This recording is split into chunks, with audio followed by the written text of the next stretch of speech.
Hi guys, our video today is all about the Sn1 reaction. The Sn1 reaction is going to be the counterpart of the Sn2 reaction, which we covered in video number 5. And in this case, we're going to have a substitution reaction that, as the name indicates, is nucleophilic and unimolecular.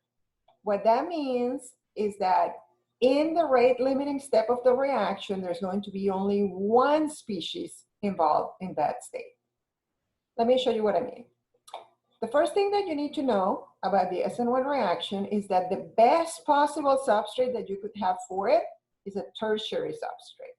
So tertiary substrates will react much better in an Sn1 reaction than secondary, and that's much better than primary, and that's much better than methyl. If you remember covering the Sn2 reaction, this order is opposite to the order that we saw for Sn2. The best substrate for Sn2 was methyl, then primary, then secondary, then tertiary. So if you're filling your worksheet for this chapter, you might want to put in the notes for the Sn1 reaction that this is the order of reactivity and that the best possible substrate that you could have for it is a tertiary carbon. The Sn1 reaction occurs in two distinct steps. Instead of all happening in one step, like Sn2, the Sn1 reaction occurs in two distinct steps. And we're going to see each one of them in our mechanism next. So let me show you what the mechanism and the conditions of the Sn1 reaction look like so you can be prepared to fill your worksheets. The first thing that you need to know about the Sn1 reaction is that the rate of the reaction is controlled by the rate of the slowest step. These reactions are unimolecular, and they depend on the concentration of the substrate only. And what that means is that something needs to happen to that substrate before the nucleophile comes in so that the reaction can proceed. So I want you to be very mindful of what that looks like when we're looking at the mechanism of this reaction. So here's the mechanism of the Sn1 reaction on a tertiary alcohol. So here's our tertiary alcohol, and as you can see, the alcohol has an OH as the leaving group. I don't know if you remember looking at the table of leaving groups when you were covering the Sn2 reaction, but OH is a terrible leaving group. By itself, OH would never leave, would not be a good leaving group.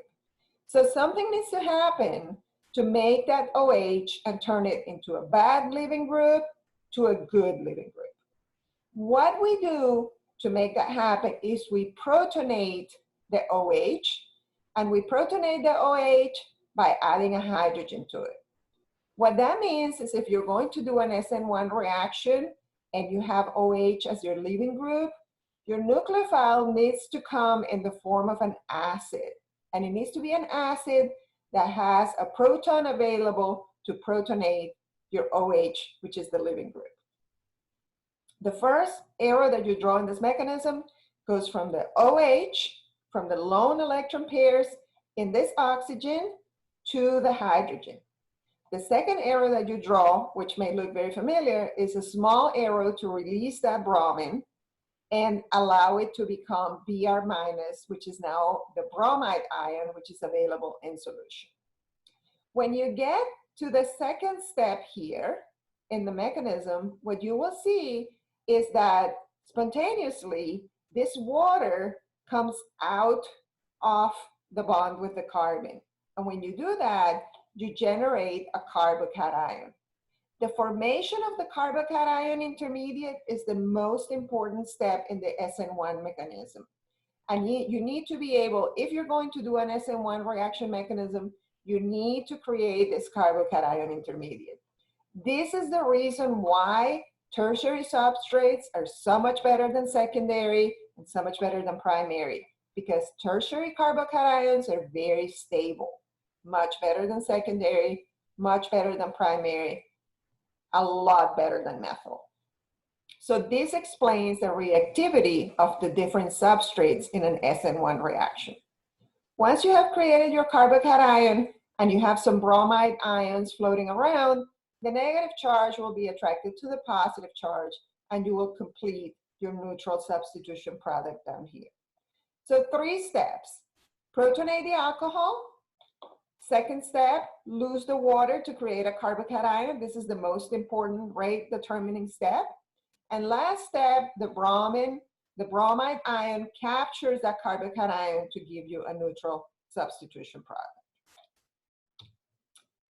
The stereochemistry of the Sn1 reaction goes through a carbocation intermediate.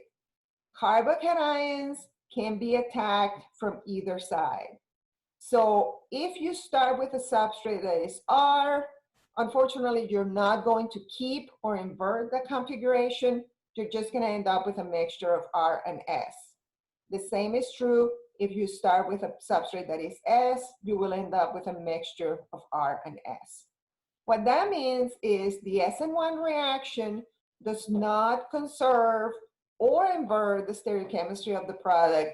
It only gives you mixtures of R and S. In contrast, you might remember that the Sn2 reaction inverts the configuration every single time. So this is another important characteristic of the Sn1 reaction. It doesn't conserve the configuration. It doesn't invert the configuration. It gives you a mixture, 50-50 mixture of R and S products. And the reason for that is that you go through a carbocation intermediate, which is flat and it's not chiral. So that's another important characteristic. The effect of the leaving group is the same in Sn1 reactions as it was in Sn2 reactions. If you have a good leaving group, your reaction will happen fast. If you have a bad leaving group, your reaction will happen slow. More electronegative leaving groups are worse leaving groups. The OH minus, the hydroxyl anion, is a very bad leaving group. But fortunately for us, we can protonate it, which will turn it into water, and water is a very good leaving group. So the big trick from this video is if you have a bad leaving group like OH, as long as you can protonate it, you can turn it into a good leaving group like water. So please remember that. That is one of the most important things about this reaction. Now, in our next video, we're going to cover elimination reactions. I need you to go ahead and practice substitution reactions by the Sn1 mechanism on the homework that I'm going to open today. And then if you could come to the help session on Thursday, which is on Zoom during class time, we can discuss the details about how to fill your worksheet with the Sn1 reaction and the Sn2 reaction. I hope you all are staying safe, and I will see all of you I will see you on Zoom. I unfortunately will not get to see you guys in person.